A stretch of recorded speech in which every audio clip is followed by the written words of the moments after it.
I mean, I also think about, like anxiety poops. Like that's a Yeah, thing.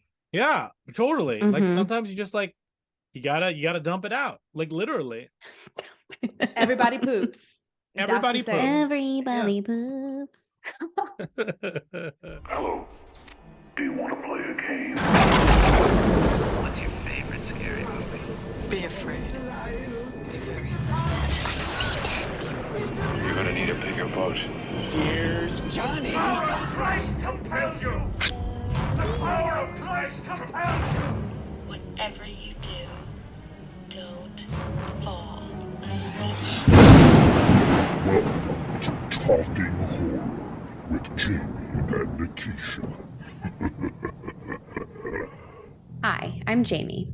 And I'm Nikisha, and this is Talking Horror with Jamie, And Nikisha. where we share our love for spooky things and talk horror through the lens of human behavior. Welcome, everyone. Hello, welcome. Hello, welcome. High fives for everyone. On the interwebs. So today is going to be a very interesting day. I'm so excited to discuss this particular movie with you guys because this is also my first time seeing this. But we're talking about. Oh yeah, This was your first time? This was my first time. Awesome. Yeah, and it's been on my list for so long, and it's been like on different streaming platforms. So then I would like add it to my watch list and then never got to it. So I'm very excited that I got to watch it for this podcast. We are talking, of course, about the 2019 British psychological horror film Saint Maude. So, right, cue creepy organ religious Catholic music in the background. Yeah, right. Yes, all the above. So this movie is written and directed by Rose Glass in her feature directorial debut.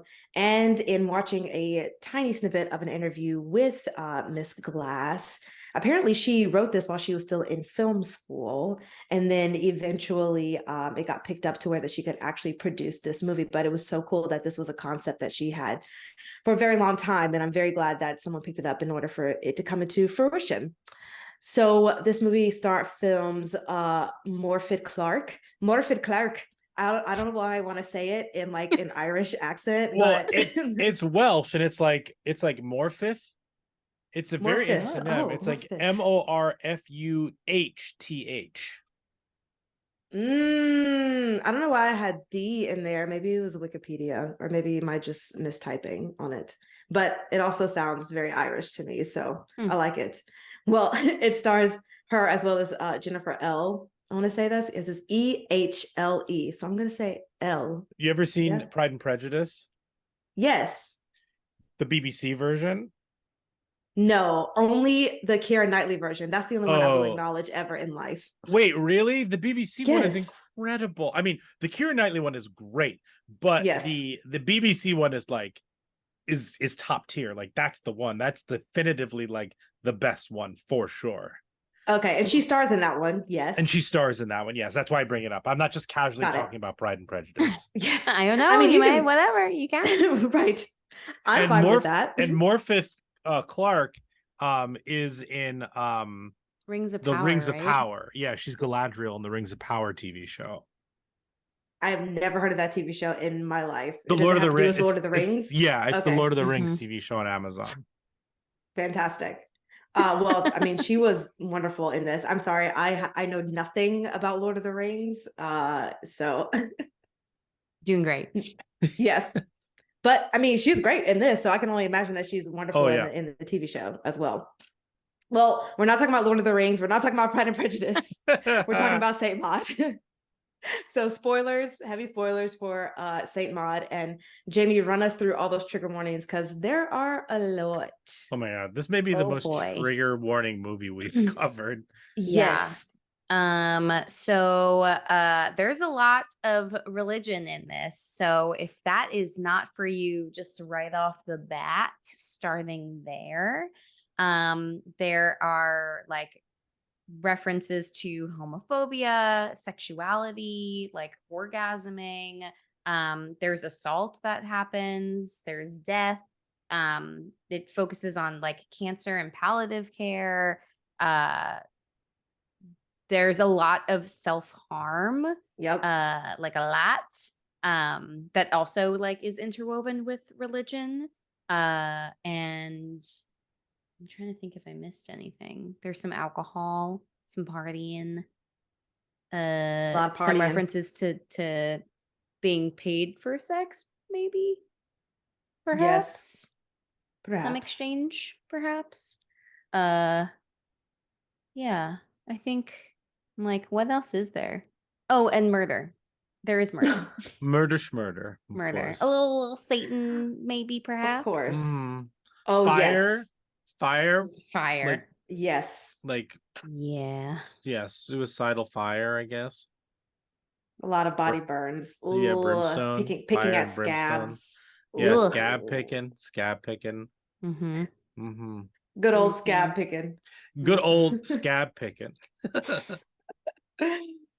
Okay, well, before we get into all of that, because that already is so much, producer Brian, please give words. Yeah, sure. So something I do want to say before we go into words is that I think that Rose Clark directed a spectacular movie, and I want to see more work by her so bad, but we haven't really gotten anything. At the 74th British Academy Awards, she was nominated for Outstanding British Film, Outstanding Debut by a British Writer, Director, or Producer.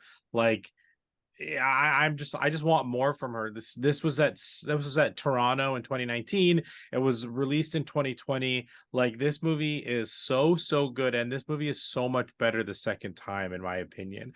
And that being said, you can see all of our interesting takes on YouTube if you're not just listening.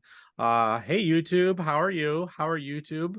And then of course you can find us on social media at Talk Horror Pod. Wherever you're on social media, we are, including TikTok, Instagram, Twitter, X, whatever it is, Threads. So just follow us on all those places there. So yeah, that is what I have to say about that. Fantastic. Yeah, follow us on all of those and watch us on the YouTubes so you can see me wearing this hat, because I am hiding a big gash in my forehead because what happened? This shower head just fell on top of my head, so there's a huge knot on my forehead. Oh my god, What? are you okay? I guess we're here. We're gonna see if I'm coherent during this. That's Please don't have a crazy. concussion. Who knows, Jamie? You know, we'll see. We'll see what That's happens. spooky. Very spooky. But my hat also says "dead" inside, so you know. Sure. We're just going with the flow here. Great. All right. Well, Brian, before we started recording, you mentioned that you had watched something new. Can you tell us about it? Yeah, so two things. One, I started to watch Marianne on Jamie's suggestion, the French horror TV show on Netflix. I've watched the first 2 episodes. It's fantastic. I can't wait to keep going with it. Essentially, it is about a French writer who has been writing horror books for her whole career, based on this one character and this one entity, Marianne, that kind of like keeps coming back. She decides to stop writing the books for whatever reasons. She's done with that character. She's done with all of that. But possibly by stopping, it kind of released the actual demon ghost entity onto her hometown, which she hasn't been to in a while. So she reluctantly essentially goes back and chaos ensues. It's really scary. It's really interesting. So I'm super excited to keep going with it. Nice.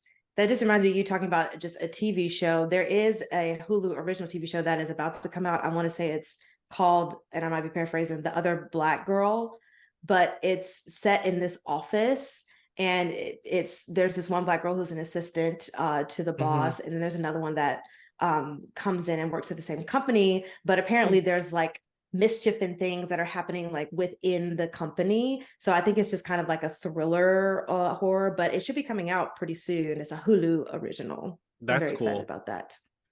Yeah, that's super cool. I also watched Mother May I. Never seen that. Yeah, so this stars our favorite horror king, Kyle Gallner, and Holland Roden. This was directed by Lawrence Vanicelli. I think it was direct to digital, but I rented it and watched it. It's weird. It's really weird, and I think I really liked it. I'm still processing it. There's a lot. It's not straightforward. There's a lot that you need to decide for yourself as a viewer based on some of the clues they've given you. Essentially, this man and his fiance go to collect the house that his mother left him when she passed away. He has a very distant relationship, basically like non-existent with the mother, and then the wife starts acting like the mother. And like you have to be, and then like, is it a possession movie, is it not? Like there's a lot of things that unfold that you have to figure out while you're watching it. But I thought the performances were excellent and electric. It actually has a lot to do with therapy. It has a lot to do with like tools of therapy. Maybe one day we should actually cover it because it's freaking fascinating. I don't think it's everybody's cup of tea. It's pretty slow. I think it gets repetitive at some points, but I happen to really dig it, and I'm still thinking about it. So, Mother May I.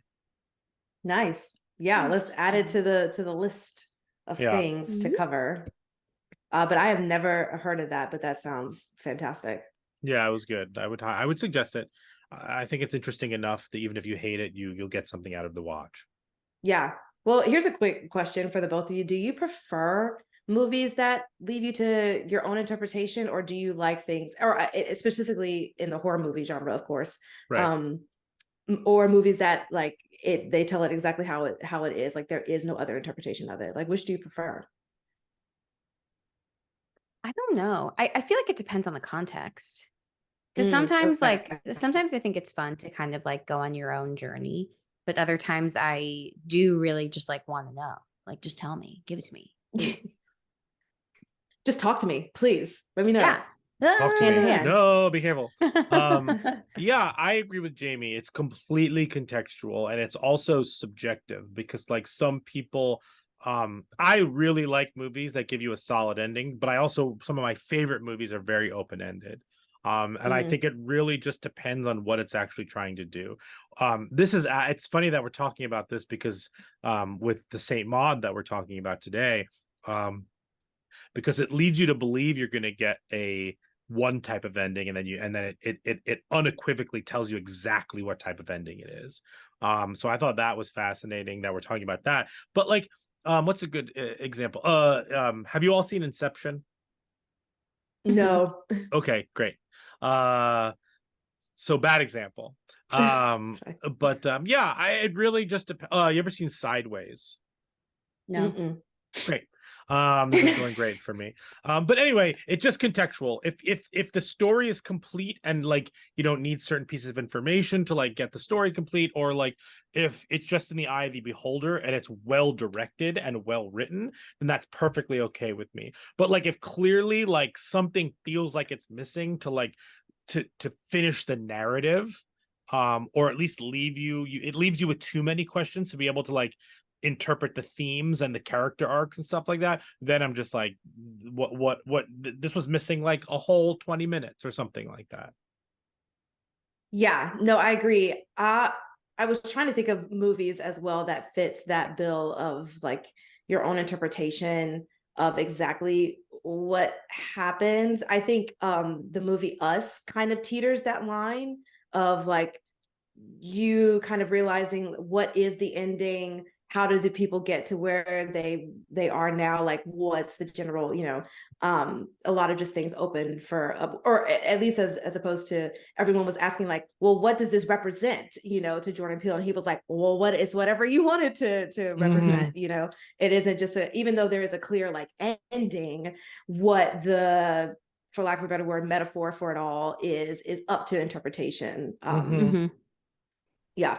Cool. Well, let's get into Saint Maude, this is exactly why I brought up that question, Brian, is because this movie kind of teeters that line as well of like, what do you believe is actually happening, as opposed to, you know, like, how can we have a logistical answer to how Maude is perceiving all of these different things that are happening around her.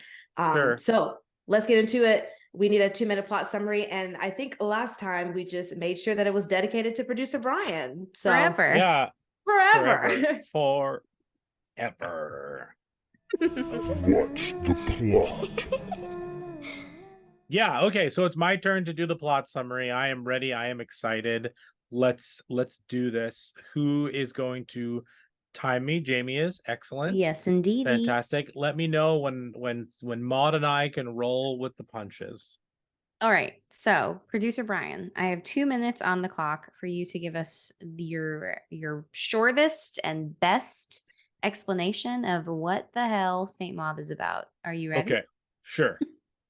All right. Ready, set, go.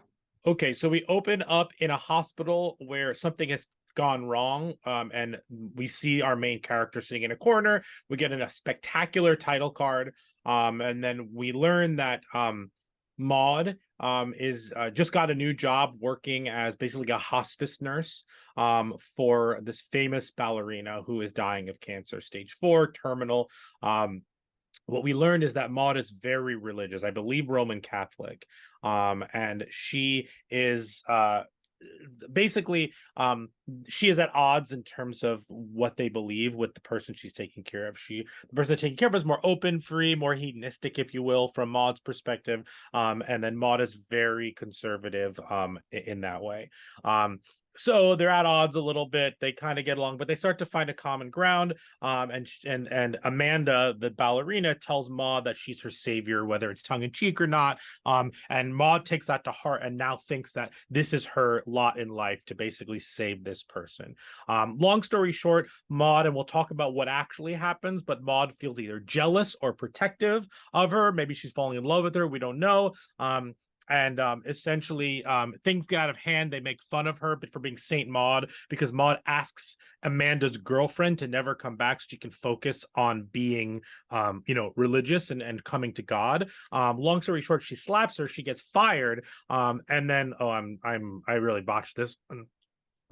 She gets fired, and essentially relapses. What we do is we find out that she had a life beforehand where she was a nurse at a hospital. We think that she gave CPR too hard or something, and like had a very traumatic experience where she killed a patient while she was trying to save a patient. Her real name is Katie, and she essentially decides that, and she relapses. She has one of her wild nights where she's sleeping around, and then she comes back and realizes to come back to God. She's self-mutilating herself throughout the movie. She gets this vision. She has to go to, and she decides to go to Amanda, essentially trying to convert her again. Long story short, she kills Amanda and then burns herself to get closer to God. We don't really know exactly what happened because it's an unreliable narrator situation, but the movie ends with us definitively knowing that she is burning alive. And that's the plot. Which, wow, what a shot of her burning alive. It just reminded me of I guess spoiler for Midnight Mass. I won't say who, but it just reminded me of Midnight Mass, and I'll leave it at that. Mm-hmm. Yeah. Great. Well, let's get into it with our first segment of likes and gripes. And now our likes and gripes. So, Jamie, would you like to go first with your likes and gripes? Sure. I believe this is the second time I've seen this movie, because I think I only ever watched it with Brian, and we watched it once before. Mm-hmm. So second watch. I really like this movie. It's very wild. And it is really, Brian, I think alluded to this earlier, just like the second watch is really interesting because, and I'm sure Nikisha, you can talk more about this, but like in the first watch, it's just like you're trying to you're like, okay, you're bought into this like religious person and like her mission and what's going on. But when you finish this film, you're kind of just like, what the fuck? And so rewatching it now, I have such a hyper awareness into like who who Katie is, because that's what her actual name is. And I don't think that she's like she she has a lot of narcissistic qualities. Like her ego's pretty big. She's viewing herself as this like this is my perception of this. And I don't know if and you don't have to agree. I just was watching this and I was like the way that she's talking about like herself versus other people is really interesting because like she's viewing herself as this like savior, and she's taken it upon herself to, identify someone that is vulnerable and in need. And she's like, I'm going to save them. So there's this like inflated ego, this inflated sense of self and like her role in the world. Can I add to that too? Yeah. It's so great that you brought that up because I didn't even think about like narcissism in the mix. But even when she is talking about the town that she's in and she's like, why would this beautiful ballerina like move to this crappy town? Like, I don't even want to be in this like crappy town. So, I mean, that's a great word to put on it because I'd never even connected those two things. Yeah. I just felt so much more aware of like her inner like monologue and how she was talking about like everyone else. And like she makes comments kind of in the later like midway point where she gets fired from her job and like her whole life is kind of going downhill and she's just like, I did talking to God, like I did everything that you wanted me to do, but why is this still happening to me? Like her inability to kind of like see her own role and why she's in the situation that she's in, that feels narcissistic. Like she can't accept the responsibility of like she like slapped a patient. Like there's no way that that's gonna be okay. Even if her patient, like even if this wasn't the situation that her patient was in, if anybody slaps any patient, like there's gonna be a problem here. So like that part. But I mean, very early on, what I like about this movie is like we're not really getting reality. Like Brian also said, like this is an unreliable narrator because very early in the beginning of the movie, when she gets connected with her patient says to her, no one sees what they don't want to. So basically we're already, we just got the theme of this whole movie that like everything that we're seeing through Maude's eyes is like not based in reality. Also, like sorry. I want to add to that, just from a cinematic standpoint, the many sequences in this movie only show it from Maude's point of view, meaning like only showing her on camera. So in that argument, before she slaps her at the birthday party or the party or whatever it is, you only see Amanda's face for maybe 25% of that conversation. So you only see her actually saying words for 25% of that whole time. So that means that 75% of that conversation is just focused on Maude and her ear. So like I question if she's actually saying these things. I'm not defending Amanda. I think Amanda is still being mean-spirited towards her, but like how much of that is Maude kind of like building up in her own system because she's putting her own insecurities and feelings on this person. So like does Maude get more riled up? Like cinematically, I think that's fascinating to kind of justify and validate what Jamie's saying. Yeah, no, I I even wrote down like the movie itself is skewed to her perspective, both narratively, but also like through cinematography. So like it really is reiterating like we're only seeing what Maude wants us to, or I forgot her real name, Katie. We're only seeing what she wants us to see. We're not seeing reality. So I think that's really interesting. There's also like another thing that I feel like feeds into the ego is like when she, even though a lot of it is based on like self-inflicted pain, her mission, I'll say, like if she feels like she's not benefiting, she turns her back. So like she only in the first half when she's doing this because she wants to be the savior. She wants to save Amanda's soul. And like if she feels like her mission is successful. Like she felt like she was successfully turning away her girlfriend, or like whoever that person was. She felt like, when she prays over Amanda, and then Amanda is like responding positively to it in the same way that she is, where it's like almost orgasmic, she feels like her mission is working and like it's worth it.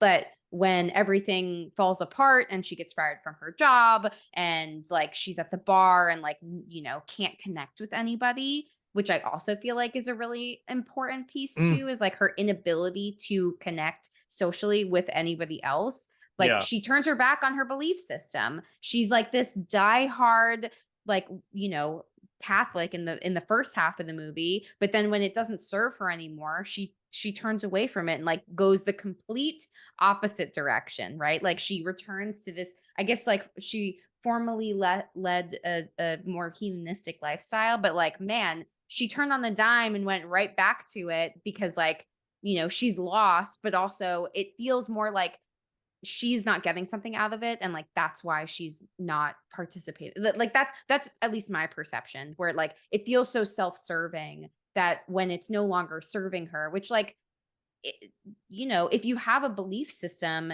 like I personally don't think that faith is about getting something out of it. That's the whole point, because like there's no guarantee, there's hope. That is what faith is. So it's like, if you aren't directly benefiting from it and then you stop, like, what does that say about you? So like, I just think that that's really interesting that like, she has that experience, and then she like goes back and prays one last time, and she's like, please, like, I'm begging you, guide me again. And then like starts throwing up, and then sees the fireworks, and then like we see her get lifted up, and it's just like, what's happening in that moment?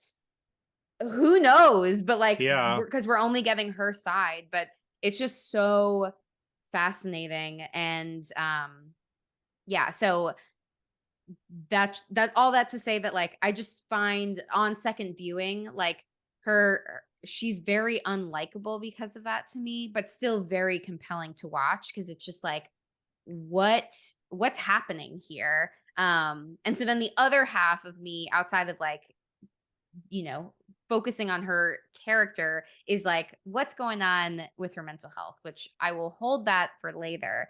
But other things that I thought was interesting, and I still don't fully understand, there's a lot of like references to drains, and I didn't really know why. I don't know if anybody else has any explanation as to like why we kept getting drains, why we kept seeing things. Like we saw a lot of that like spiraling like imagery too, because she saw it in the beers at the bar, she saw it in the sky before she self-immolated. Like, so I don't know if those things were connected, but I didn't get what the drains was. So I have a couple things to say based on what you just said. The first thing is that the drains were interesting because you, like you said, you have all that, but you also had a ton of mouth and eating, and like, so to me it was about things going in. So like, you had all of the sex, so you have things going in. She describes seeing God and feeling God essentially as an orgasm, like this idea of like filling up on something. And I think that had a lot to do with it, that imagery of like things going in, the pleasures of life, in terms of like, the biggest pleasures of being a person is probably like things, physical pleasures, are things going in and things coming out. And there's a lot of that in this movie in different ways. So I think that has to do kind of with like that bodily sensation. Maybe, I don't know. I think that's one read on it. Obviously, I think there could be a lot of them. I mean, that makes sense with the bodily sensations, because she's so fixated on pain in particular, like between like the orgasmic sensation she's getting from like feeling God, but like then on the flip side, this like deep pain that she's inflicting on herself all the time, that like that's also an intense physical sensation that she's seeking. Yeah. And all that physical pain is put on when she's fired, You know, anytime that she feels like she needs to punish herself because of something that happened or whatnot, you see a lot of that. You know, the burning of her hand on the stove, and things like that. But the other thing I want to mention is some of the two most telling sequences in this movie are when she makes the phone call to the friend Joy. You know, not a mistake that the friend's name was Joy. But like that she calls her and she has that line where it's like, I was surprised when you were like, when you asked me for a drink, because like you and the other girls weren't like that nice to me, or whatever the case may be. And then the other one is when she laughs and tries to be a part of the other table's conversation. That To made me, me those so are, uncomfortable. I know, and so sad. And like this movie is very sad. And and I think that those two moments were telling, because something I love about this movie, and I'll after this, I'll Nikisha, I want to hear your likes and gripes, and we'll come back to mine later. But I love that this movie lets us as an audience fill in the blanks of how she became religious. This movie is not about watching her change her ethics or her style or her belief system, I should say. But like, we know something tragic happened. She had a total change of who she believes and was into the other piece of that. And I think that's like absolutely some of the magic of this movie. Yeah, that's all. Yeah, I think all these are great points because like I mentioned before, this is my first time watching it, so I didn't know exactly what to expect. I will say that I enjoy the fact that this movie had a lot more tension building in the first maybe hour or so before like shit really hits the fan at the end. And then there's, you know, the stabbing and, you know, her self-inflicting, like with the burning, like we had mentioned before. But I want to say one of my favorite absolute scenes was Joy inside of her apartment, because I just knew that she was going to die. And I think that was some really great tension building and from Rose Glass in the sense of like this person really trying to connect back with Maude. And Maude is just like in her own little world because she's like, I'm going through my purpose, like I really don't care anymore. So it's such a juxtaposition from when she's trying to be included, like we said, with the friends in the bar. Yeah. And then there's somebody who is trying to be her friend. And she's like, well, I'm past all that now. Like, I don't need any of that. Yeah. Like, I know exactly what I'm supposed to do now.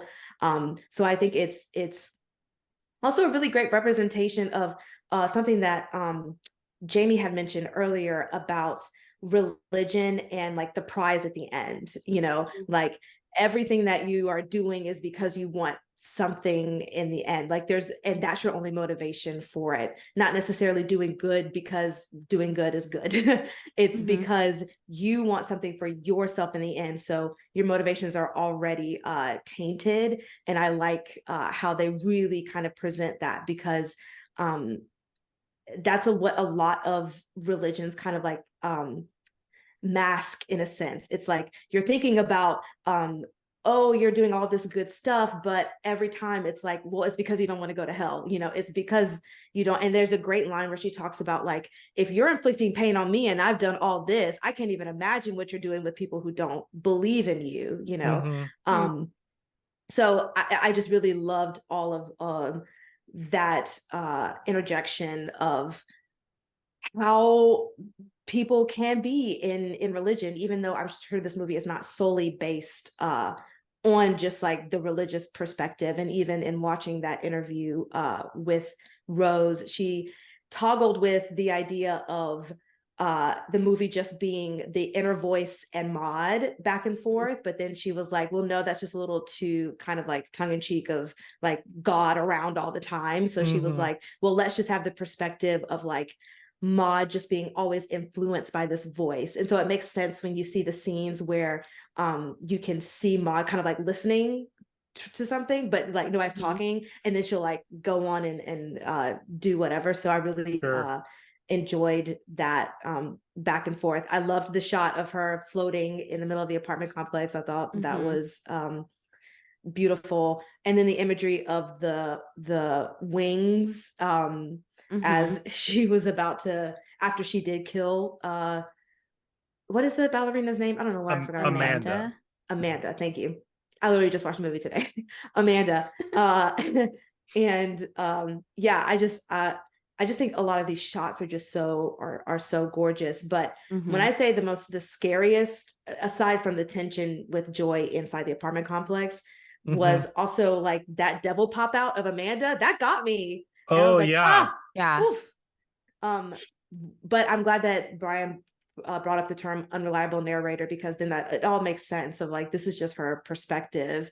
And Amanda might have said those words of like, it's just you and me, there's nothing, but then that brought out what Maude wanted to see of like, oh, this is just the devil like tricking me. It's like, okay, I'm not going to take in what you're saying because it's not you, it's the devil. And that's also like a pinpoint in the religious kind of thing of like, oh no, that's not you talking, that's the devil using you to do the things, you know. Well, in that scene, the first line that Amanda says, where it's like, oh, Maude, I'm so happy to see you, or whatever that first line is, we don't see Amanda say it. We only see Maude listening to it. So like, again, what is she imagining? What is she, I don't know the answer to that. But also something I do like about this movie, and we talk about rules a lot, and what makes it a really good second viewing is that the rules for this movie are explicitly told to you in that last second. So now you have to go back and apply the rules, meaning that like that last split second, that smash cut of her actually burning on the beach, to me is like, that is just like, oh, reality is reality. You need to watch this movie from a reality perspective, and like Maude is in a totally different plane of reality, like moving forward through it. So like, that's why I enjoyed this even more the second time, because I could apply those rules and scenes and see things that I absolutely would never have considered seeing the first time through, because the rules were only presented at the end of the movie. Yeah, that's great. I'll have to think about that next time when I go back and watch it, because this is definitely something that I would like suggest to other people and watch them watch it again. And the last thing I'll say about my likes and gripes, I didn't really have any gripes about this movie. I thought it was very straightforward in what the storyline was, and I think that the acting was wonderful. The cinematography was wonderful. I love the idea of like possessive behaviors, and it makes me think like, was Maude / Katie always just a possessive type of person, and that's something that kind of like ruined her relationships? Because even with her relationship with God, it's kind of like a, you're supposed to be helping me, paying attention to me, helping me do these things, like, and it doesn't really get I don't know, it's just the idea of her being possessive, not only in her like relationship with God, but like with her relationship with Amanda, telling everybody else, no, it's me and Amanda. And then it makes me think like, it was that kind of her relationship with her previous patients, which is why it hit so hard. Oh, interesting. Whenever the first patient in the beginning of the shot, you know, dies. So yeah, it was just cool to see kind of that narrative through this story as well. But yeah, that's all my likes and gripes. Brian? Yeah, I'll start with my one gripe. I think I wanted to know exactly what happened at her in the hospital. I think that's the only blank I didn't want to really fill in for myself. I think we're supposed to assume, so my idea in my head is that she was like still a loner at the hospital. Katie was. People kind of made fun of her, potentially saw her as a troubled person, you know, going out, maybe coming to work hungover, like all of that kind of stuff. Because Joy does say, like, if I had known that you were going through this, like, I would have like done something or said something. To me, Joy's connection and visit is out of pure guilt for how she treated her beforehand, and she finally saw her and was like able to like potentially make herself feel better again, more about taking than giving potentially. And so I wanted to know a little bit more, like, was she so troubled that although the flashbacks while she's having sex with the man are like the perfect placement for that, just in general. But are we supposed to believe that like by giving the man CPR at the in the hospital, she like all of her like anxiety and fears and whatever like just made her actually like kill him by accident? Like regardless, that's my one gripe. I'd like to know exactly what happened at the hospital. However, I have a lot of likes for this movie. I really love this movie. And what I liked the most was that Jamie mentioned it, that on first viewing, I was kind of caught up in the religious narrative, the plot. But on second viewing, I exclusively and definitively see this movie about the repression of sexual desires and how it's handled by two people. To me, this movie reads as that she is a closeted or a repressed lesbian or bisexual or pansexual, and always kind of like kept that under wraps or whatever, has goes out, tries to fill her desire, tries to erase those feelings by having sex with men, and essentially finds God in order to repress those things. But then she's trying to save people, and she has this electric connection, or she perceives it, with Amanda when she describes being filled up with God as an orgasm, essentially. When she's praying with Amanda, she imagines stretching her. She imagines their hands touching. After that moment, after that, when she calls her my little savior for the first time, she's walking up the stairs and you have that pulsating lights, the electricity score, and the static sound effect, like it's like really like influencing her. And so when she tells the girlfriend to leave and never come back, do we see that as, with Carol, do we see that as protection? Do we see that as jealousy? Like I think both. I think maybe, but I just think that like it flows through. Also, when Joy gives her her phone number, she smiles. She has a little smirk that like she's making connection with somebody else. Like, and then when she comes over, there's that moment when they get really close and you think they're gonna kiss, but she kisses her cheek. And to me, that's the decision. There are all these horror movies like where, have you seen Creep, Nikisha?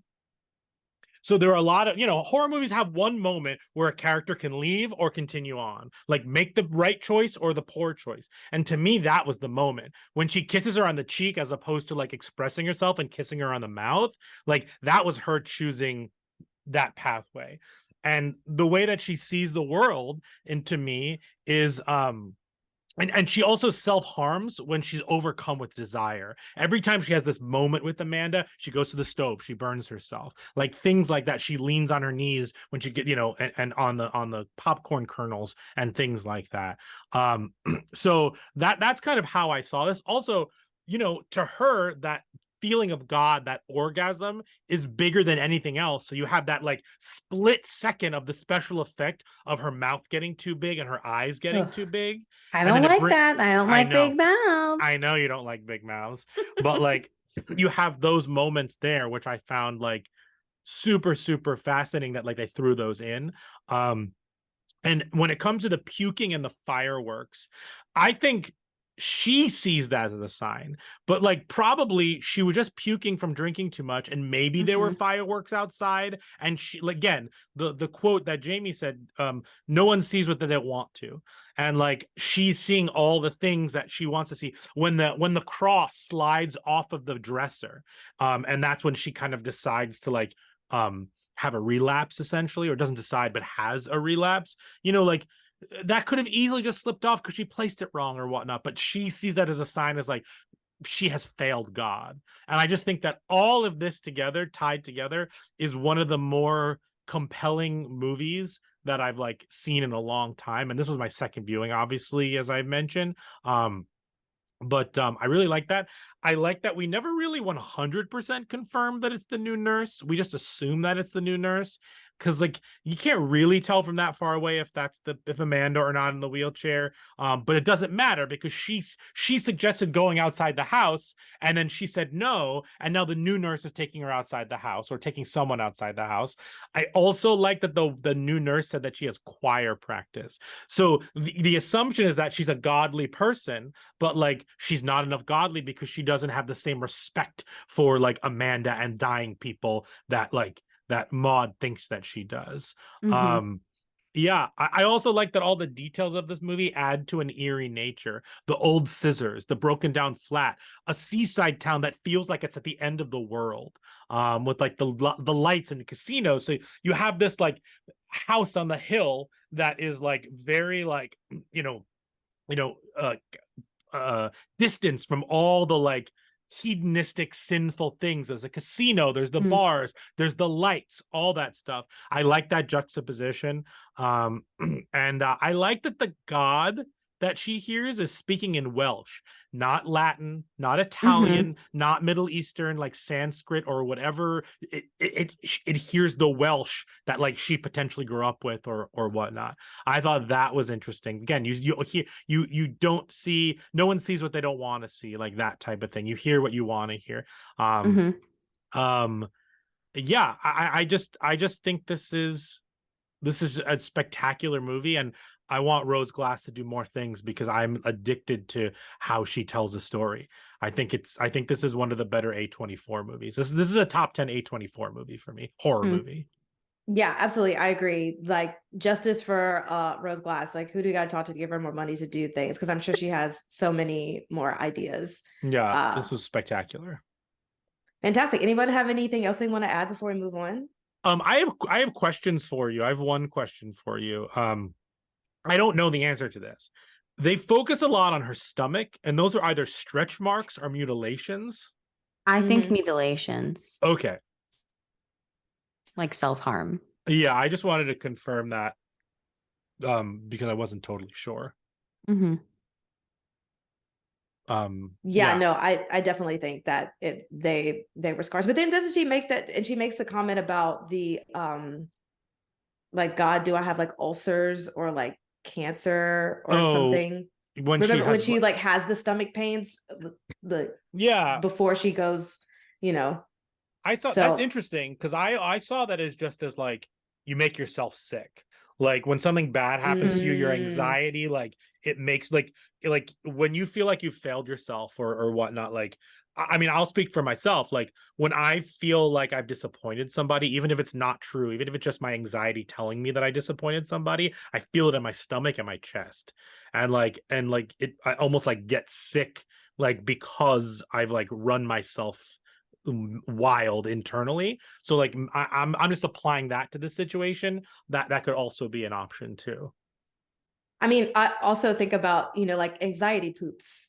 Like that's a thing too. Like you get so worked up that your bowels are moving, and I mean, I don't know about y'all, but I mean that is real for me as someone who has anxiety and gets yourself so worked up that your bladder is like, all right, no, I'm out. Yeah, totally. Like sometimes you just like you gotta dump it out, like literally. Everybody poops. Everybody poops. Everybody poops. Great tune. Fantastic. So should we move on to brains? Yes, please. Brains. Fantastic. One serving of brains, please. Okay. I don't know. It's the concussion, y'all. So my first question is just about Maude in general. Like, what are we diagnosing her as? What does the DSM say number 5 say about her? Because we see her having convulsions. We see her self-harming herself. She's having hallucinations as, the unreliable narrator of it all. And I just want to know, and probably PTSD from like the patient that she had before. So my question is, like, with all that information and probably more that you've noticed, Jamie, what do you think we can diagnose Maude with? Oh man, this is super hard because there's like a lot of things going on. I was for a bit, I was going back and forth between bipolar disorder. So like that's characterized by episodes of both depression and mania or hypomania. And mania is usually this like elevated euphoric, like sometimes irritable mood. And depression is the opposite, those like bouts of like low hopelessness, things like that. But then we have a lot of what feels like psychotic symptoms, like are these hallucinations that she's having, her like her belief about potentially being a savior and like speaking to God, are those delusions that she's having. So that then kind of pushed me towards this other diagnosis, which is called schizoaffective disorder. And that's Nikisha's looking at me like, a new thing I have not heard before. I have not heard this. I'm so curious now. Wow. So schizoaffective is it's like the best way that I can describe this is like it has symptoms that are kind of like includes both the mania from like a typical bipolar diagnosis, but it also has the psychotic features as well. And so it kind of encompasses both. And the reason why I was thinking that is because like there are moments that I kind of feel like Maude is manic. And then she also has these bouts of like severe depression where like her apartment looks like shit. She's not cleaning up after herself. Like she's so low. And then also you have like the hallucinations, like whether or not these conversations that she thinks she's having, we don't know if she's having them or not.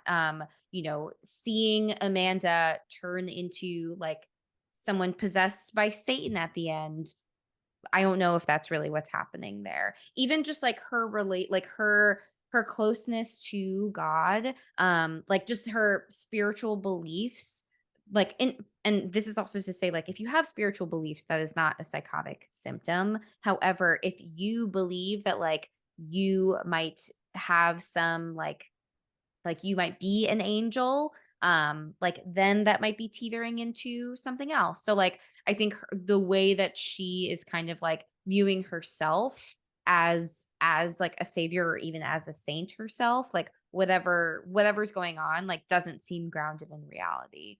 So that's what I was thinking. And it's hard also because like Nikisha, you even mentioned the trauma that she experienced of accidentally killing a patient is what we think happened and like what then happened there. But like there's so much about my guess is she was engaging in a lot of behaviors, perhaps not rooted in like the religious, spiritual faith stuff, but just like her inability to connect with other people. I'm assuming that she also probably still had like bouts of depression. It sounds like she drank a lot. Like all of those things. Again, I can only speculate, but like I'm sure that there was probably a lot of pre-existing things that then, losing her nursing job by virtue of like accidentally killing someone. I think all of that just like culminated in her symptoms like being exacerbated. But I think that like there had to have been something going on even before like she ended up in this role, which we don't get, but that's kind of what my thoughts are. I actually have a question. And for can the you both say of that you. phrase? I mean, that diagnosis. Yes. Say it again. Schizoaffective disorder. Okay. Sorry, Brian, I cut you off. What were you saying? Oh, no, it's okay. Essentially, I have a question for both of you. Mm-hmm. My question is, I forgot when Joy calls for her, Joy like randomly sees her on the street. Joy says, Katie goes over. She tells her that she's working in private care. And Joy says, oh, her first thing that she says is, oh, do they know what happened at the hospital? Because also there are clues in the movie that hospital is like not a sanitary place. It's a very rundown place. It's a garbage place. Probably has many abandoned wings, as Jamie and I learned that a lot, like every horror movie with explicit hospital has an abandoned wing. Like why? Why? Even that game I played, the Fall of Porcupine, I played a game recently where you're a doctor in a hospital, and there was an abandoned wing in that hospital. Yeah, we watched Deborah That's Logan crazy. today. We watched Deborah Logan today to prepare for our next episode, and it had an abandoned wing. We were like, what? But going back to my question is, she says, do they know what happened at the other job, essentially? Do you think that the service actually knew what had happened? I have a hard time. Say.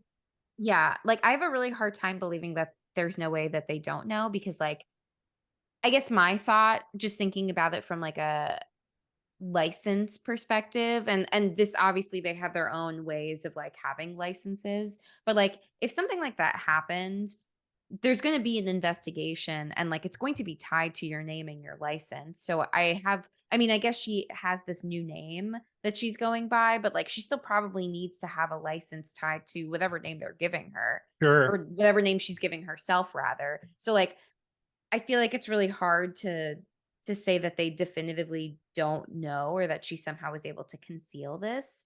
But like again, we're not really getting reality, so like who really knows what's going on?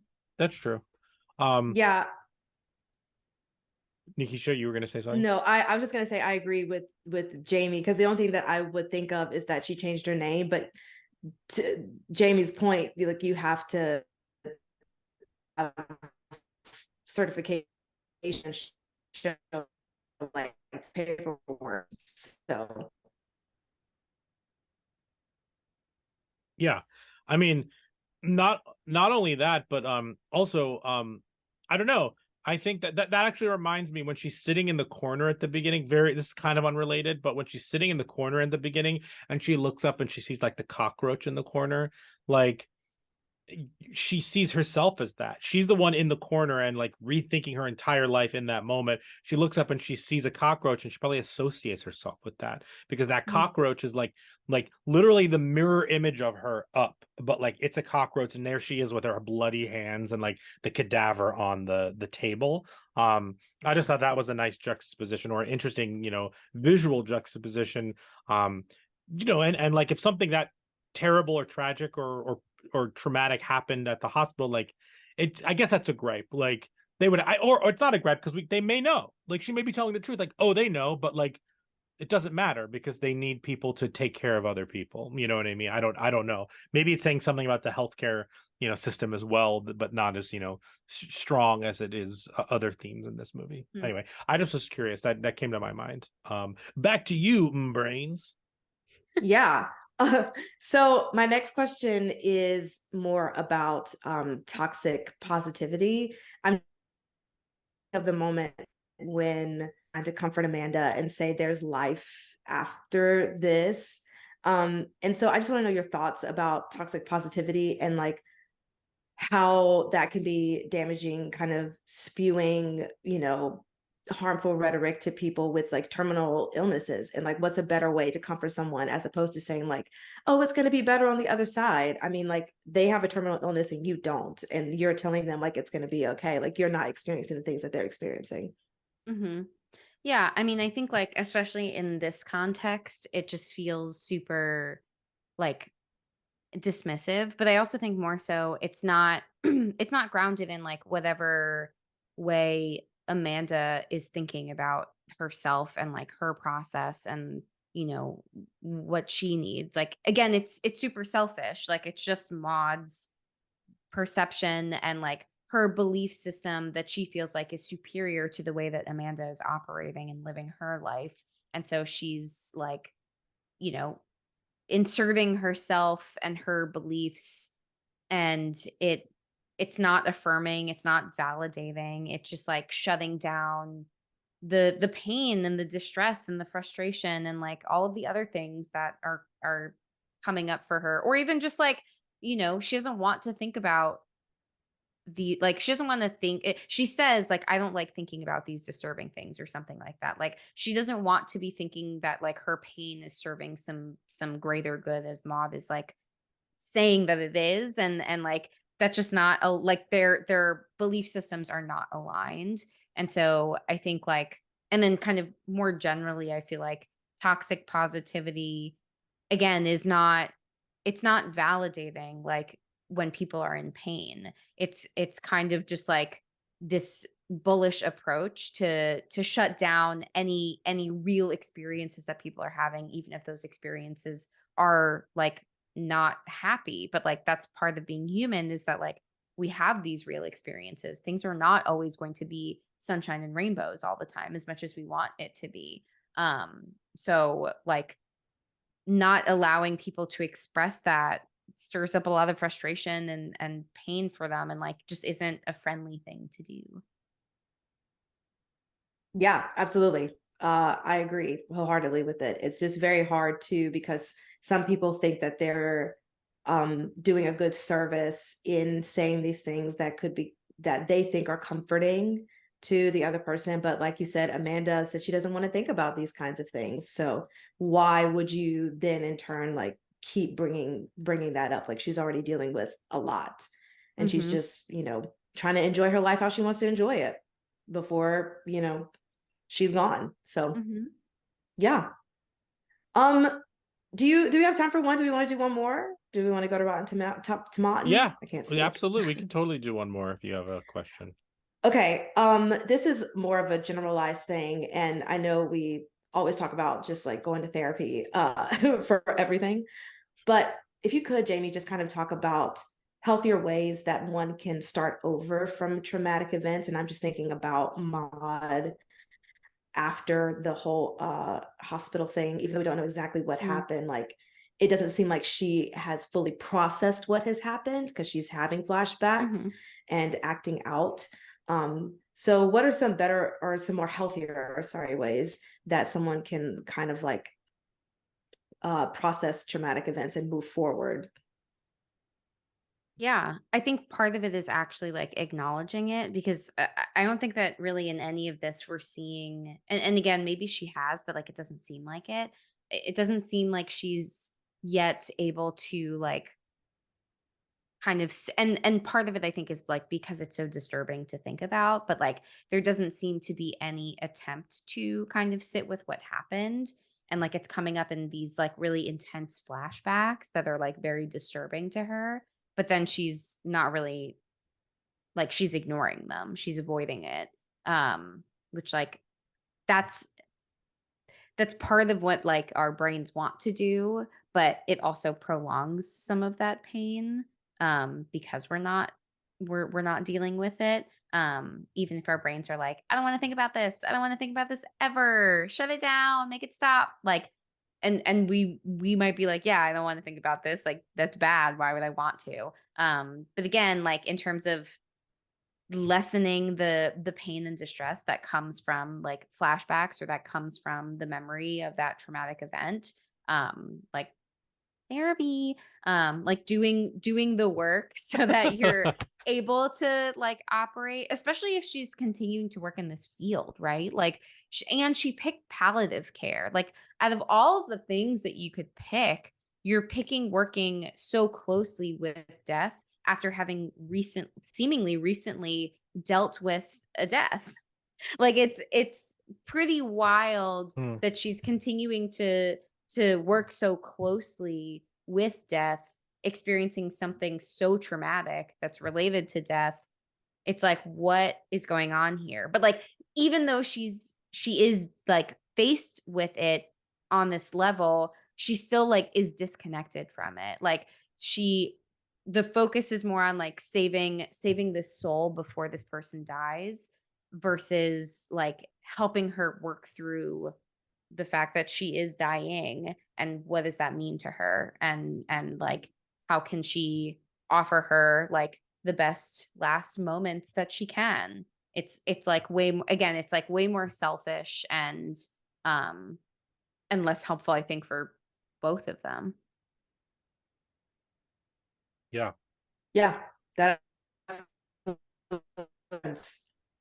I mean, again, therapy is the answer, but acknowledging something that's happening at first is truly a first step that you can do on your own, you know, not just like you said, Jamie, just wanting to forget it, which a lot of people do. I myself included. It's like, I don't want to keep rehashing, you know, traumatic events in my brain, but there's something in that allows you to be able to move through it as opposed to trying to like skip over it, because that's not going to be helpful. Grand. Well, should we go into Rotten Tomato? Let's go Rotten Tomato. It's the Rotten Tomatoes game. Rotten Tomato. Let's do it. What do you think Saint Maude has on Rotten Tomatoes? Jamie. 89. Nikisha. Yeah, I was gonna say 86. It has a 92. That's great.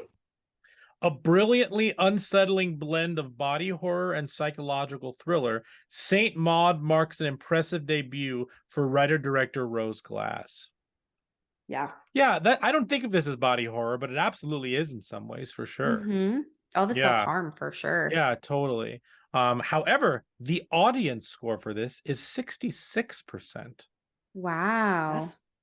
Wow. Yeah. That's a big difference. That's a big gap. Yeah, and I'll speak for myself. This is the religious horror that I really like. I can give or take an exorcism movie, you know, in terms of that type of religious horror. But like, to me, Saint Maude is a perfect religious horror film. Absolutely. Because the interpretation can be not just religious things, which is nice. Yeah, totally. And you know, I like when I don't like it, but when characters use religion as excuses, like, I think that's a more interesting, compelling story than like the devil got him. I just for my taste. The devil made me do it. The devil made me do it. Conjuring 3. Yes. But I love The Conjuring, don't get me wrong. Like, I like exorcism movies and The Exorcist and all that stuff, but like, I prefer something like this. On that note, let's do the 4 S's. Yes. Skull, Scare, Shakes, and Suggestions. The Talking Horrors 4 S's. So we've got skulls, scares, shakes, and suggestion. Skulls are, you know, we're going to rank 1 through 10. How does it handle mental health and human behavior? 2 is scares. How scary was it? Ranking 1 to 10. Shakes. How much can you shake it off? This is a one and done. Is this one going to last with you for a bit? That's 1 through 10. And then we'll give some suggestions for this. But Jamie, why don't you start us off with your 4 S's? Sure. So for skulls, I gave this a 7, and I think I gave it such a high score, even though like what we might be getting isn't necessarily reality, is like, I like fully am bought into Katie Maud's, like, the things, like how she is acting in each situation and behaving, her choices, like she believes these things so strongly that like I believe her decision making. So like I feel like because her character is like so effectively presented to us, that like I had less issues with the things that she was doing, even if like me outside of her, I'm just like, oh my God, like you are not okay. Like this is a problem. I still believe her belief of these things and participating in these things and like the choices that she made. So if that makes sense. For scares, I gave this a 5. Because I think that like, again, it's that like kind of slow burn anxiety that's building over time. Especially like on the second watch, where I don't think that I didn't remember there being as many jump scares. However, that like single frame ending is so horrifying that it really does like leave an effect on you. That being said, I gave Shakes a 7. because I really enjoy this film, and I feel like it's like a really underrated horror film, it like contemporary horror that has come out recently, and like I definitely think this should be on a lot of people's must see lists. Nikisha. Yeah, so I also gave The Skulls a 7 for the same reason for Jamie, because yeah, her motivations were pure in her mind, and it made sense to me. Scares, I gave it a 4. That burning scene, and not just the gore, but just the tension. So yeah, 4 for Scares. And then Shakes, I gave it a 6. It's definitely something that I will rewatch with new eyes, especially after this conversation. But upon first watch, like, it's a very solid underrated horror film, as Jamie mentioned. Yeah, that makes sense. I am giving it a 8 for Skulls for the same reasons you two did. I'm giving it a 5 for Scares, and I'm highlighting the fingernail kettle sequence that built the tension, where she's playing with her fingernails, like that clicking noise with the tea kettle going. Really, really spectacular. And for Shakes, this is a straight up 9 for me. I mean, I just think this knocks it out of the park. I think it's a great movie. Yeah.